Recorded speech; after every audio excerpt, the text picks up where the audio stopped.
Fornhan.Ponsan, and roll now and become part of the story.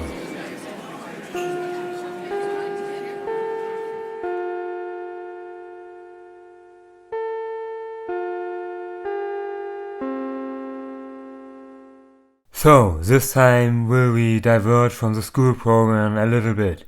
Next week will be the Johan Aopon. This is a tradition to be done early to the school year, so that the new beginners can see what magic will lead up to. Or so should it be. Just ignore that comment. The Johan Aopon is a tournament held originally between the magic schools that existed, but has become instead about each school using that week to have members of magic societies visit and interact with the students. As this is history class, is it for me to now explain to you how all of this come to be. So let's go back in time a bit.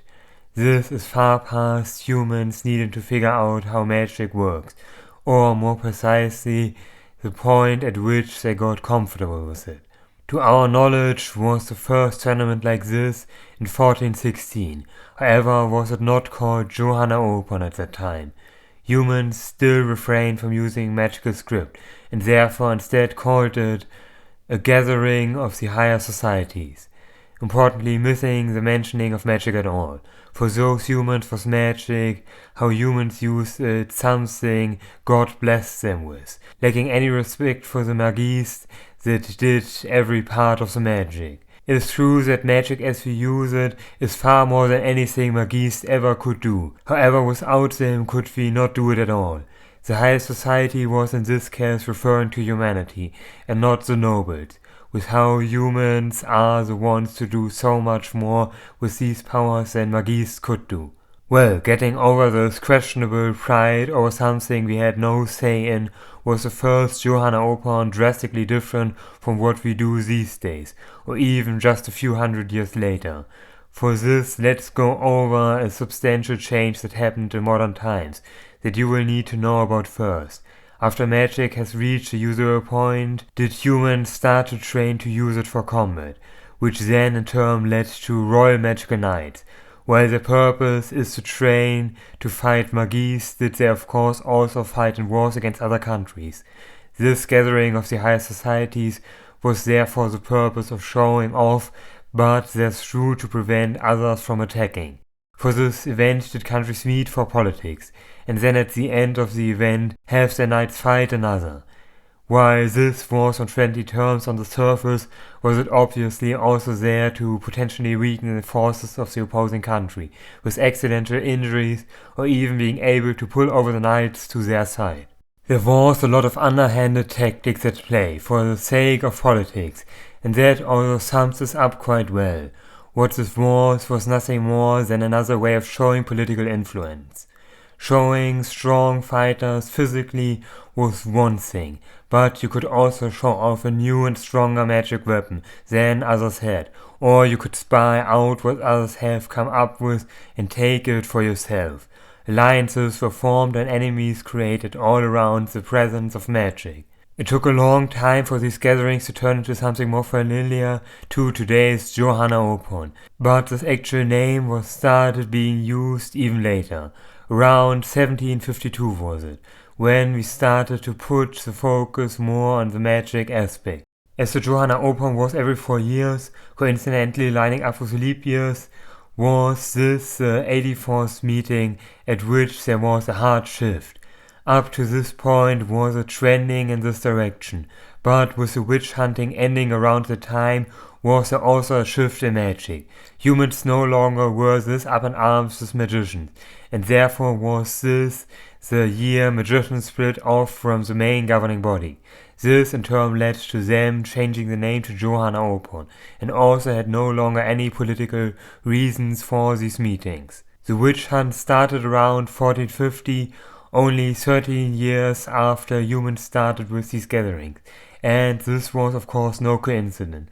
The more humans learned, the more they started to engage with intelligent magists, which quickly led to them engaging with magic societies, and under those, also those that looked like humans. There are many that look almost human-like, but in particular the hex is best described as a human that can use magic.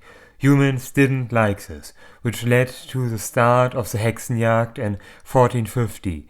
While in the start humans clearly distinct themselves from Magists, those who learn magic get more and more treated like one. There definitely were humans branded as hexed during those times. With tensions like that, is it not surprising that there was a split between the two, that to this day is felt as humans these days may be more open to magic but still treated like a taboo. In 1820 started the Industrial Revolution, and with mages still acting separate, did humans develop excluding magic in times where we changed the most of our world, and so does it lead to where we stand now. So, in 1752 was the first half Johan Aopon, half as it still is not fully like the ones of today. No longer was politics of countries an incentive, but that didn't mean politics no longer mattered. Mages also had other politics going on between them, that they had to flesh out strongly and fast to retain order. Before this were they after all following their countries, while now they simply had to walk within the boundary of what their country would allow them. While we may not have reached the Johan Aopon of today, was this the probably second most important time for magic, right after humans discovering magic for themselves all the way 1200 years ago. Most of these structures set in place to control mages come from this time. We're also coincidentally just coming out of the time of alchemy stopped being a thing, so mages knew just how dangerous magic could be if uncontrolled. First of all, did mages agree that they would not partake in any wars of humans, with the exception of defensive wars against Magists. With what happened, could mages not trust humans. Because of that made they this agreement that at some point just turned into a rule of thumb. We started to follow like it was natural to do this. This explains the absence of magic in all of human development past this point, and why it was no longer part of anything but urban legends. The next big change would be the treatment of Magists. Mages could start to treat Magists far more fairly. In the beginning this was more of a nice thought, as prejudice holds strong, but this also meant that mages started to learn Magic. This is the point where mages stopped using human language for magic. With that, as you can expect, did human magic also start to become far more sophisticated, with us no longer intentionally making spell circles worse. We started to build our first relationships with magic societies, and we started to finally stop seeing other Magists as special. It started during the witch hunts, but mages now got companion magic animals, or even rare cases magical beings. Up to this point would this been blasphemy, for a human to engage with Magists in such ways, but with only those part of the magic world being left, that idea quickly dropped. The Johan Aopon then also was starting to heavily focus around the show of magic. No longer did mages get sent out to intimidate other countries, and instead did they gather to further magic development. Fights still existed, as they were simply too intrinsically part of this, but they had changed drastically. This was not truly in good sports fighting, which meant that injuries and deaths basically overnight vanished. There was now also a bigger focus on fighting with magic than before. This may sound strange, but in fact did humans not trained to fight mages, but regular humans. Royal magical knights are nothing more than soldiers, and those mostly fight humans. Therefore was magic developed for the specific purpose of having the edge against a human that didn't have magic.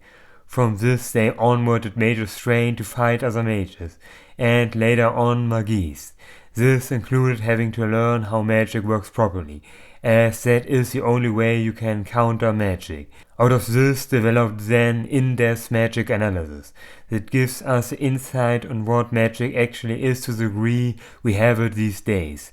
There are still many things we struggle to explain, no doubt because of our lack of holocron control, forcing us to only be able to passively observe magic, but even with that hindrance did we make impressive spell circles. 1844 was then when not only the name Johan Aopon officially got adopted, but it reached the modern ways with finally magic societies taking part in. Despite being all about magic, did the ones the magic come from had no place in it for the longest time. With magic societies being now apart, did even more changes happen.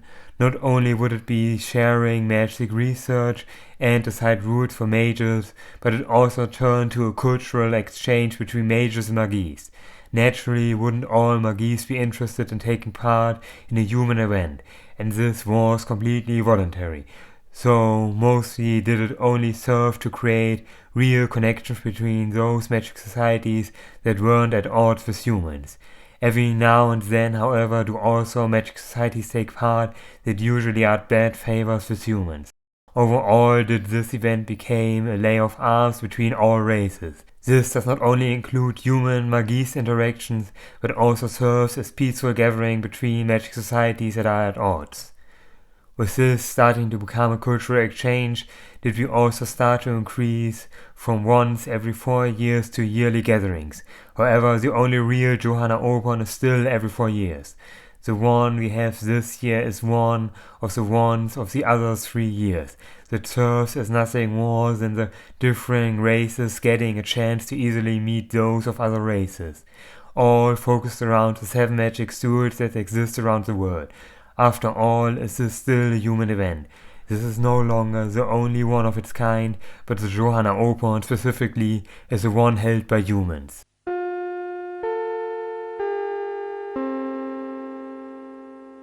This world is made by you. Comment on what should be part of it, or maybe there's already a class for that. I also have to wonder what the off class might be up to right now.